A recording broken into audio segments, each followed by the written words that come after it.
Welcome to The Disappearing Mind, a unique podcast helping you find clarity and support along your dementia journey. Now, join National Dementia Trainer and Coach Dawn Platt for an all-new episode. Hello and welcome back to the Disappearing Mind podcast. I'm your host, Dawn Platt, dementia coach, national memory care director, and someone who's deeply passionate about helping families and professionals to see the person behind the diagnosis. Today's episode is truly one that's going to bring a smile to my face because it did the first time I heard it. And I want to talk about why I chose to do this episode. And I think it's going to be fun and relatable to all of you. But because it brings a smile, to my face, it's because I can relate. And I think you're going to relate to not only my guest, but what she's done and what she's going to share with us today. I think that you will relate to it. It's about a simple thing that all of us can do. Ellie just happened to bring it to the next level. It's about something familiar that all of us can relate to, and something almost all of us associate with comfort and belonging. That's the part that I felt was powerful about Ellie's program, Ellie's project that she's going to share today, and that is food. Food. I am a foodie, and we all have our upbringings, our cultural traditions, and generally that surrounds us with talking about food, eating food, socializing. So it's not about nutrition compliance today, not about calorie counts or dietary modifications, but the memories of shucking corn on a summer porch, snapping green beans or peas into a metal bowl, and the smell of something baking in the oven. Today, I am joined by Ellie Shively. She is the Divisional Director of Culinary at Terabella Senior Living. Ellie took what started as a small activity inside of one memory care community and unintentionally created something much bigger, something that surprised even her, a sensory dining program called A Table of Memories. And what she witnessed is truly remarkable. Welcome to the podcast, Ellie. Thank you, Dawn. I'm so happy to be here and talk about a topic that's so important to both of us. So, Ellie, I want you to share with the audience a little about yourself, and maybe just real briefly, we'll unpack this, but real briefly, what your intention was. My intention was to dig deeper. I felt that there was more that we could offer and collaborate in culinary with memory care, and I just wanted to start exploring that. Basically, is where it came from, and loving our memory care. Living on that neighborhood. Absolutely. So tell our audience a little about your role at Terabella Senior Living and just a couple personal things about you. Yes, I currently work as a divisional director of culinary. So that means I oversee the culinary department for our 56 communities right now. I get to work one-on-one with all of our amazing chefs.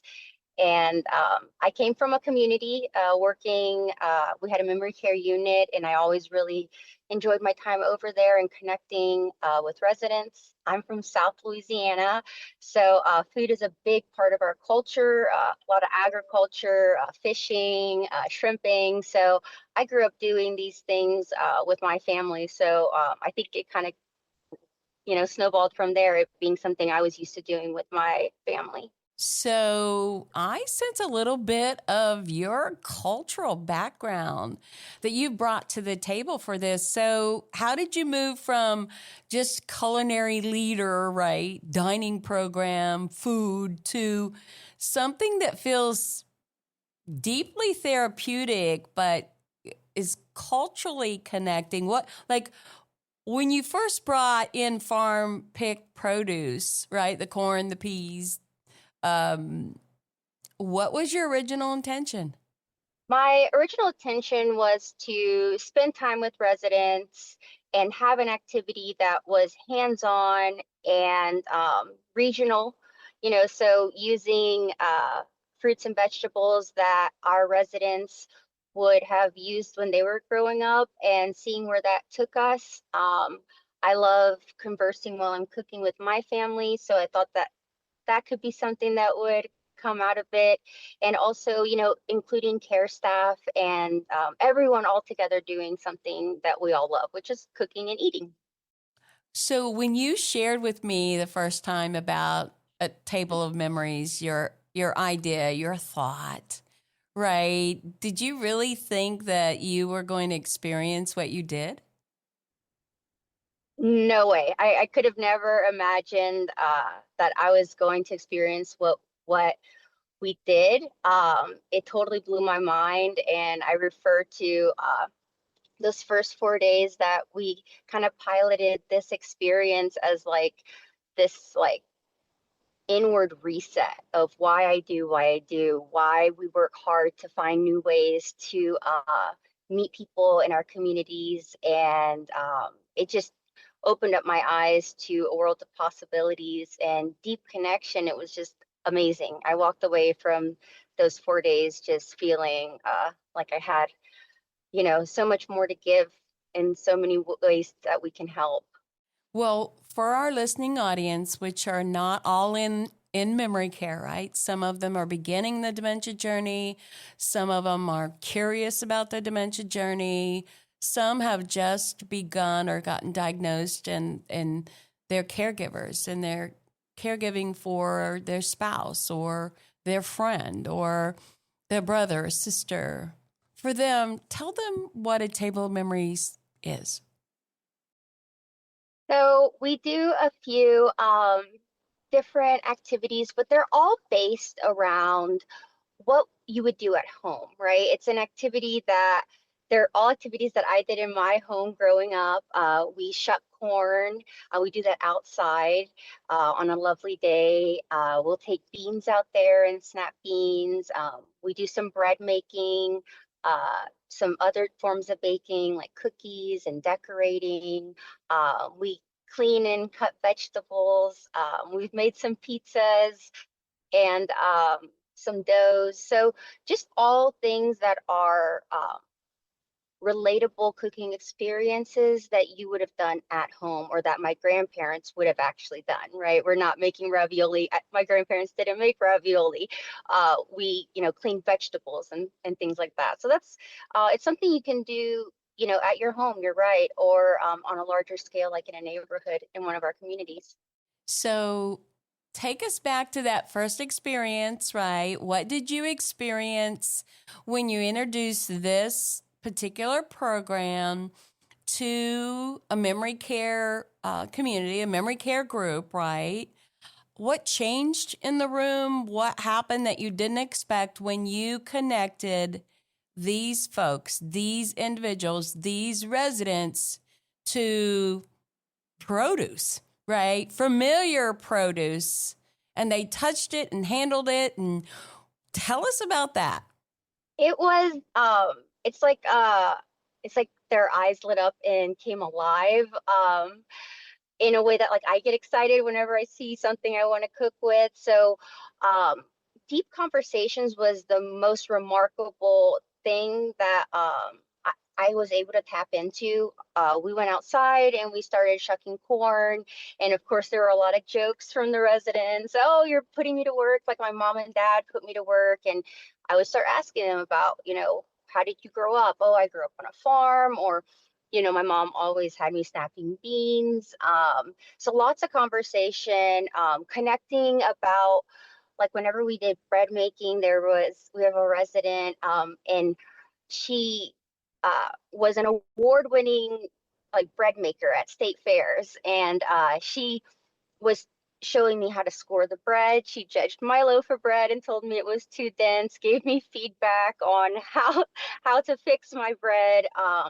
And then also like tapping into, like, there was a lady there, first female in her field from a graduating class of, 100 plus men. And I was able to connect with her about like what that was like in her career in that time in, history. So it was just incredible to have conversations that like you and I have, completely led by the resident. And the residents, there was no guiding, right? I never had to show someone how to snap a pea or a bean. They just started doing it and started doing it perfectly, to the point where they were teaching care staff how to do it and giving us feedback on our work. I love it. I love it. So, I call that a neuroplasticity activity. It's connecting new memories to old memories, which are still in the brain bank, right? And it's kind of like riding a bicycle, right? It just comes back to you. But you shared something with me that I want my audience to hear and to know. I know these things. I see these things. I smell these things in a memory care. It's my life and what I do, but I don't think everybody is able to recognize this. And I want you to share it the way that you shared it with me kind of initially, but you shared with me that some of the residents in the memory care who participated in this program typically were a little bit more withdrawn, or maybe not really verbal and social, and not necessarily highly engaged in most activities. What happened when they began shucking corn or snapping peas? Yes. So, I am an emotional person, so it definitely was, it moved me emotionally. There was one resident, we'll call her Miss Sally, and she, what she did every day, and you can even see in the background of some of our pictures, is she just likes to walk. She keeps to herself and she just walks all day, not really interacting much and verbal, really nonverbal. And it was a beautiful day, and we went outside and we sat down, and I just put a pile of beans in front of her, and she just looked at them and smiled and started snapping beans. And then I started asking her some questions, and she started talking to me about her life. And I mean, it was like this wow moment. And she's just sat there with us for like 45 minutes talking and snapping. She's actually the resident who was teaching care staff how to snap beans. There's a much younger care, giver who had never done this activity before, and just starting to talk about that. That happened multiple times with residents who really didn't participate in many activities, but we guided them over to our activity and just put the project, the what we were cooking in front of them, and conversation just started flowing. And that's where it really started tugging on my heartstrings, right? Because it was like opening a window or a door that they could see through. They connected, and it was just beautiful to see their whole, you know, they were sitting and talking and smiling and connecting, and that was really powerful. I did not expect that to happen, and it's beautiful memories. And whenever I've gone back and then, these things again, still the same reaction, not a one-off. Wow. So, how did the staff react to that? Because they see these residents every day, and they must have seen that switch click. How did they react to that connection, that muscle memory switch, is what I'm going to call it, that clicked on? What did they think about that? They were amazed and having a lot of fun in the activity as well. It was like, you couldn't tell we were in activity. We were hanging out, talking. I think that it also created a connection, a real connection to the person that, to the heart of the resident, right? And that opened up, I could see the eyes of a care staff for more respect and empathy and connection, because they were able to actually have a conversation, which I thought was beautiful. And, after we'd have each activity, we'd talk among the care staff, and they were all just amazed by it. And also I could see like the wheels turning a bit of, how can I reach a resident? I can be more creative about it, or there is conversation that can be had. I just have to unlock that conversation. Well, Ellie, this is the part of my job that fascinates me. It has my entire career. In dementia, we often lose short-term memory, right? But procedural memory, right, retained skills, the ability to do something can remain intact much longer. And the key is, and this is therapeutic, is connecting to it. What you did was you facilitated, right? You made that happen, connecting to a procedural memory, and it came out. It came alive. And with that comes all the memories behind it and all the stories behind it. I've seen that happen in gardening. I've seen it happen in cooking. I've seen it happen in subjects that maybe are related to their occupation or expertise, right? But did you expect these individuals, right, who you said pace all day, right, did you expect to see that level of skill retained and that it would still be there? No, it was shocking. And I felt like I had put limitations on a resident by, whenever I was laying everything out in the chef world, we call it a mise en place. It's all the setup. I'm thinking of a lot of guidance, but no, this is meticulous, perfect work that was coming out, like scoring. Everything was right there. And just great. Like it was exactly no guidance needed and great skill sets. And I guess sometimes in other activities, like sometimes maybe artwork or others, you see this guidance that needs to take place, and there was none of that whatsoever. It was all resident led, and that's what I loved about it. Is I felt like we were giving them their space to tap in and show us their world. What started as an activity, right, is now looking at a structured program, obviously one that I'm going to promote because I love it, right? A table of memories. My dad was a farmer. I could go 100 different ways with that, but walk us through in your eyes, right, what that program could look like, not only in a community, right, but in someone's home. Let's say, I'm at home, I'm a spouse, my husband is in the mid to mid-late stages. How do I look at where he's from? And let's relate to you. Let's say he's from the region or the parish of Louisiana that you're from. Like, what would this look like? Well, for us, we would, peppers. My pawpaw was actually a pepper picker, and also, so we'd probably I get some peppers and grow them in the garden and take them out there to pick with me. We'd probably um, clean shrimp, peeling shrimp. We could do activities like scaling a fish. Also, we have a lot of sugar cane there. So, and you don't have to use a knife to clean sugar cane. You can actually just get it started peeling. So I would think doing things like that. Also, if my mama was involved, I would have her, walk me through a recipe and help me make a gumbo or an etouffee. And that same concept is translated into a community, right? If for a community in Georgia, we're going to use regional vegetables and fruits that are grown right there so that it's something relatable. It pulls straight through. I'm not going to bring kiwi and dragon fruit to Georgia, to a Georgia neighborhood. I'm going to bring, peaches and corn and things like that. So I that's kind of yeah.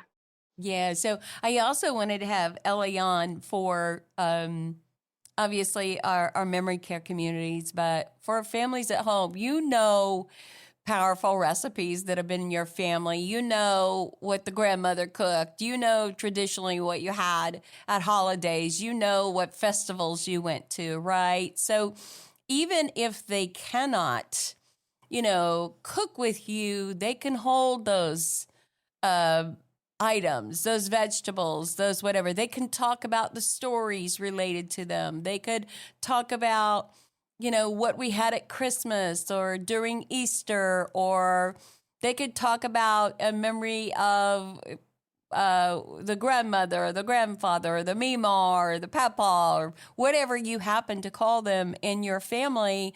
These are moments that you can still tap into to whatever degree in a dementia care setting.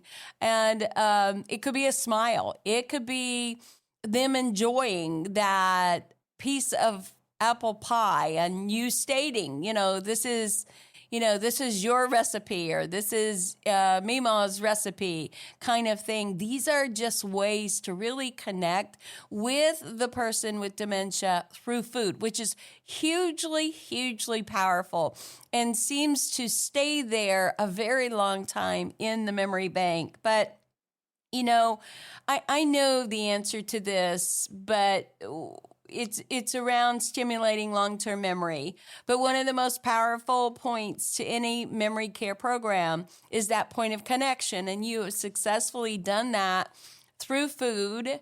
And I love it. I promote it. I'd like to see it more in the memory care setting. But why do you think that task, right? Like cutting fruit or shucking corn are so powerful?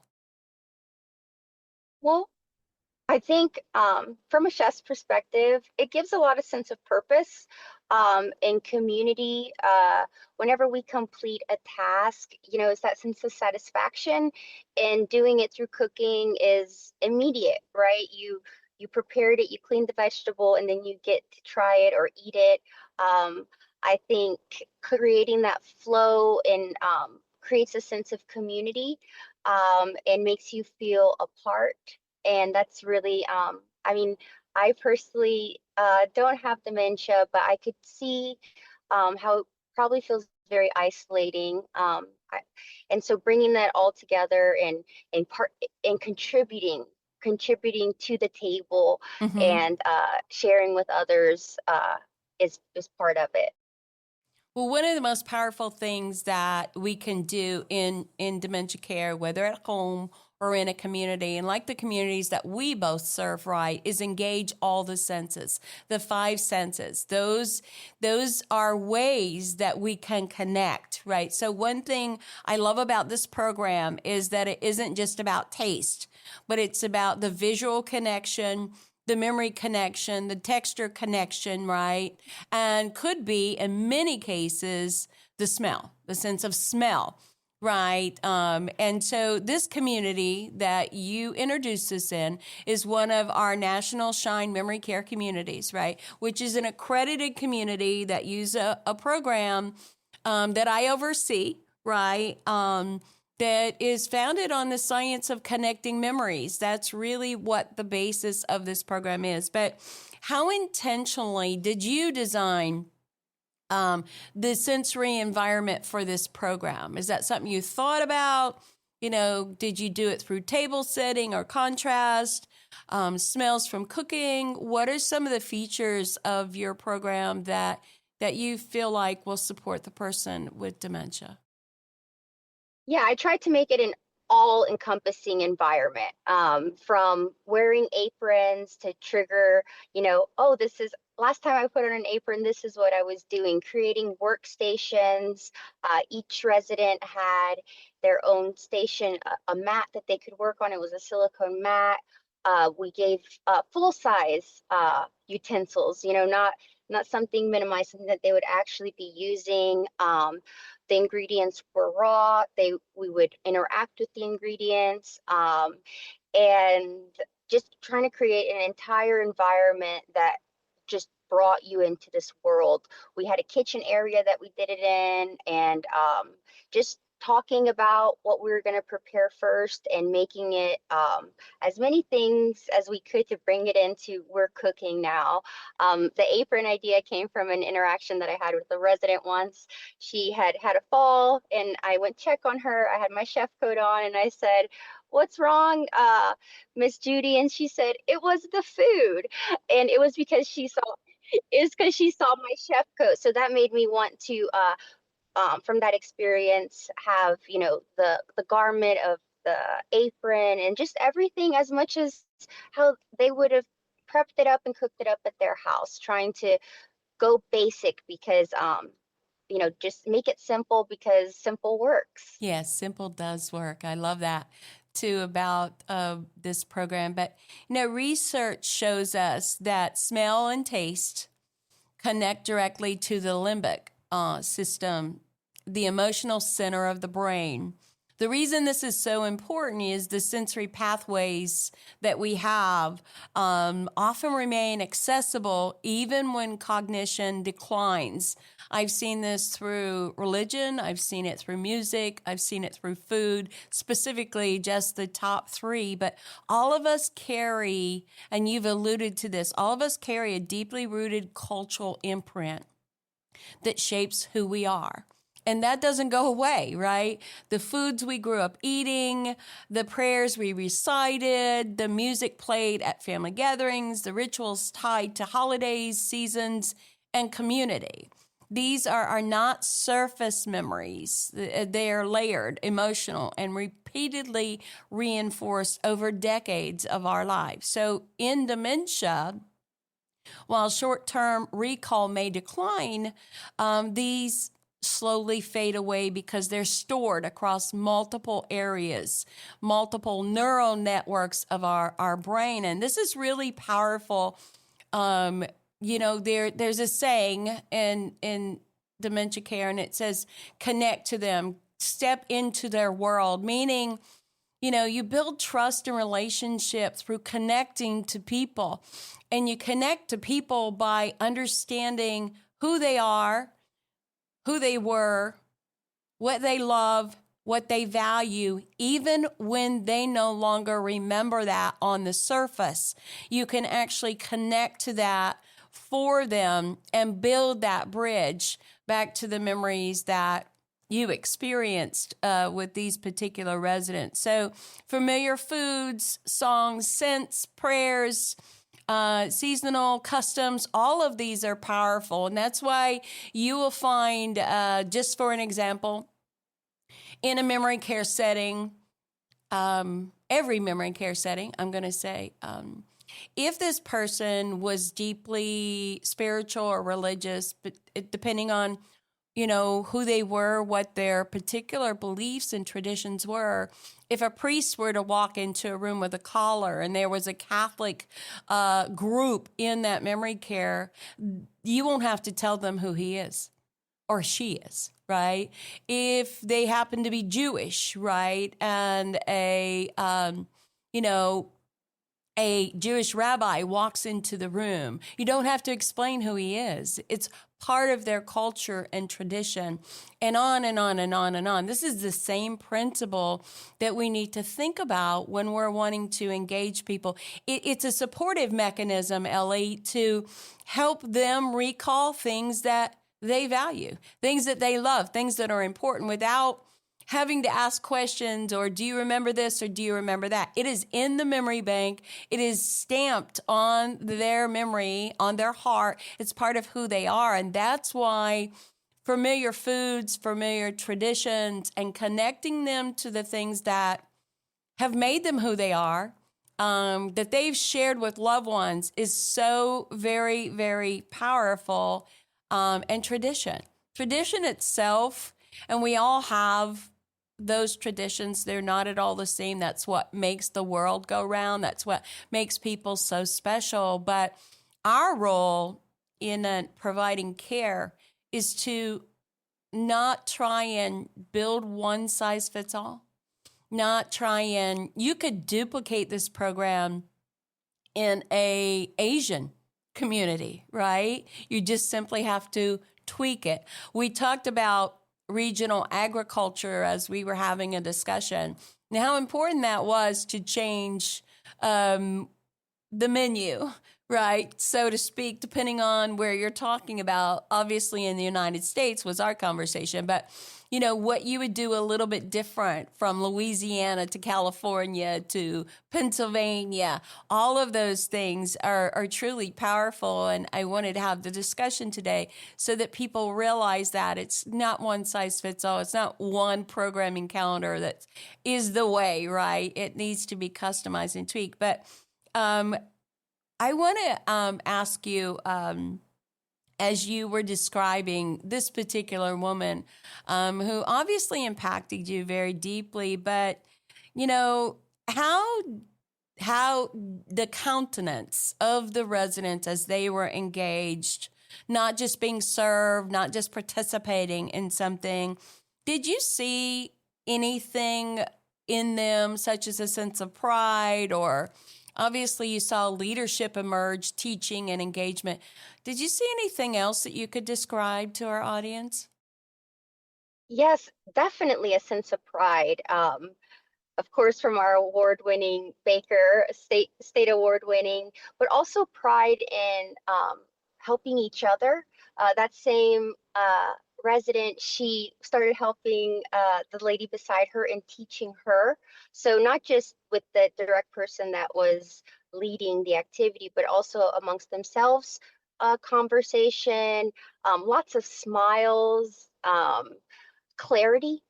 Sometimes you don't get to see that look of clarity always when you're in a memory care unit, but just you could see that they knew exactly what was going on. This was familiar, a look of joy and just that flow and talking amongst themselves, and definitely taking ownership of the task, and taking it over. And that was what was so beautiful to me, was to see that ownership. And this is my task. I'm going to shuck this corn. I'm going to score this pie, and I'm going to show you how it's done, which is what a parent or a grandparent does. They teach us how to do things. So I felt that I was learning. I got some great feedback on why my loaf of dough was so dense.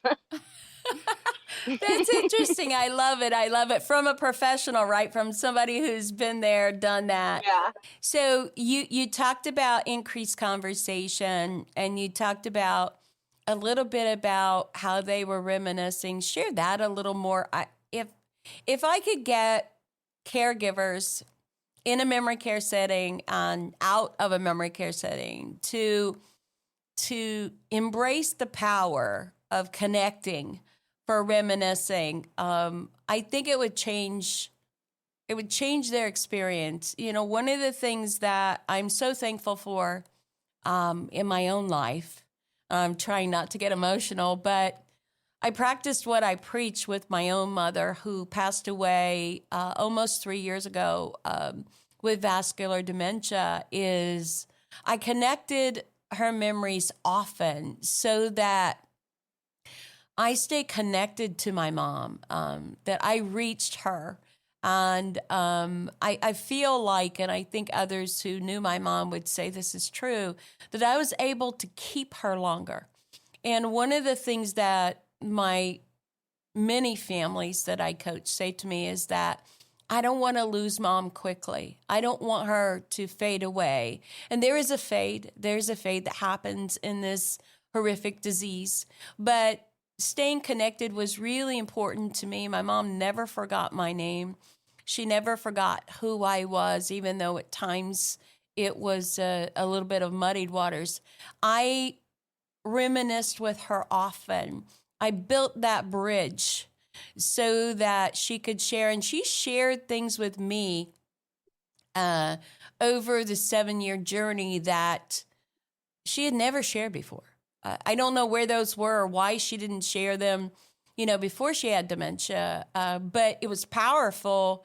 The deep-seated emotions that she had for her father and her mother and growing up, and kind of hidden gems, that she shared. And it was through that bridge of reminiscence. But, how have you thought about where this program could go and how you could really package it to make a difference across mass numbers of communities? Yes, I think that also links back to the not cookie cutter, right? It's you very much have to know who the person is, and as working in these communities, we take the time to get to know someone. That's how I knew to guide my questions. Is in our memory care, we have a little window that talks about each person, so that's how I knew how to start making that personal connection. And I think keeping it personal, you can, and keeping it about the individual. We might not have every resident did not participate, but every life that we can impact matters. And so kind of taking the heat off of how big do I have to do this, and keeping it simple, and also just giving time for the person to respond. Um, yeah, sorry. It's okay. It's all right. I understand completely. It's very emotional. It's very powerful. Let's just talk about something else. I'll move on and give you a moment to catch your breath. Okay. One of the things that I don't know if you even realized that you were doing, but I'm going to point it out here, is being supportive of cognitive and motor skills. Dexterity goes. Those kind of things can diminish, but repetitive and guided movements such as kneading dough or sorting ingredients or snapping beans, these are gentle stimulation of fine motor skills. Did what you were doing feel therapeutic at all? Yeah, I think it definitely was. It's such a great way to get active, and it definitely felt more therapeutic than clinical because we were doing home things. This is their home.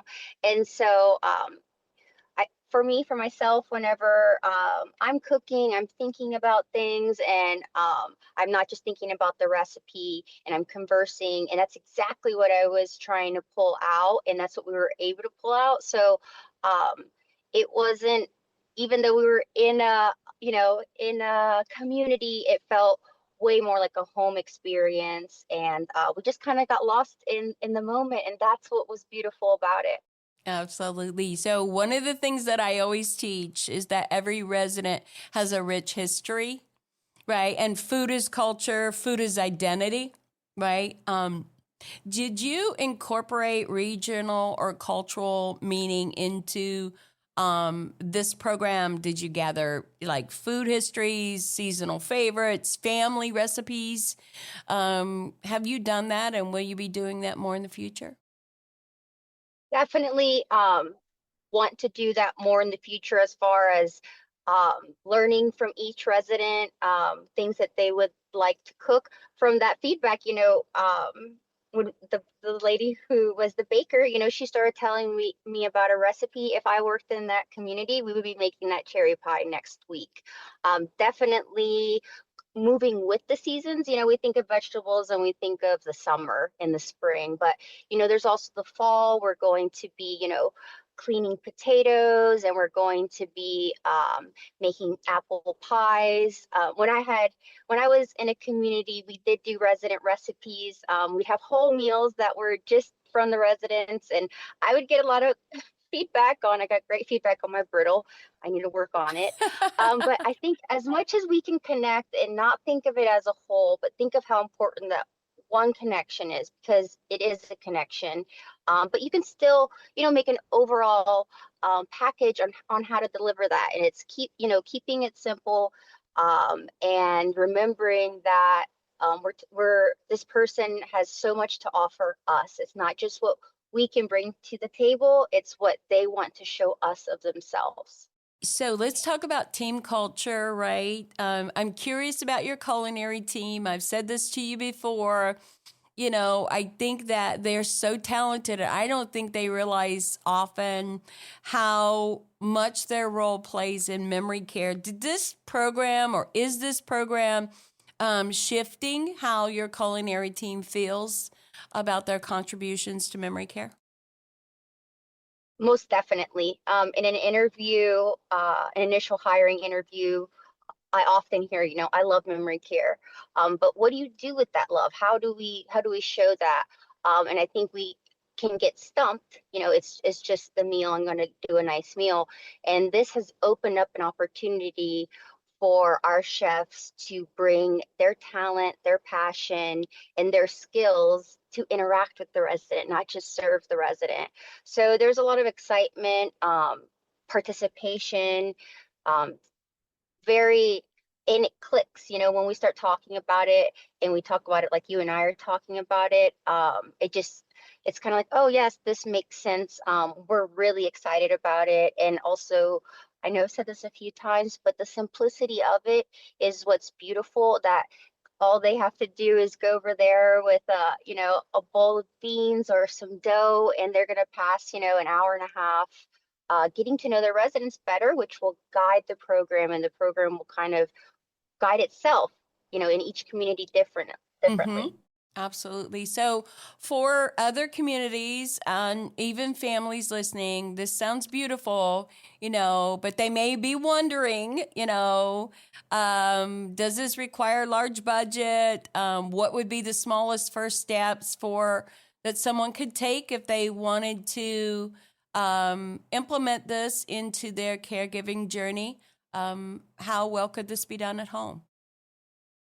Well, my first advice would be to go down the produce aisle and pick up. So you can start that simply with a trip to the grocery store. It really was a very simple setup and not much of an investment. You're talking about apron, a cutting board space, and a rolling pin and some spoons. And the main thing that you're doing is just bringing in that produce and those ingredients, but uh, it's not a big investment.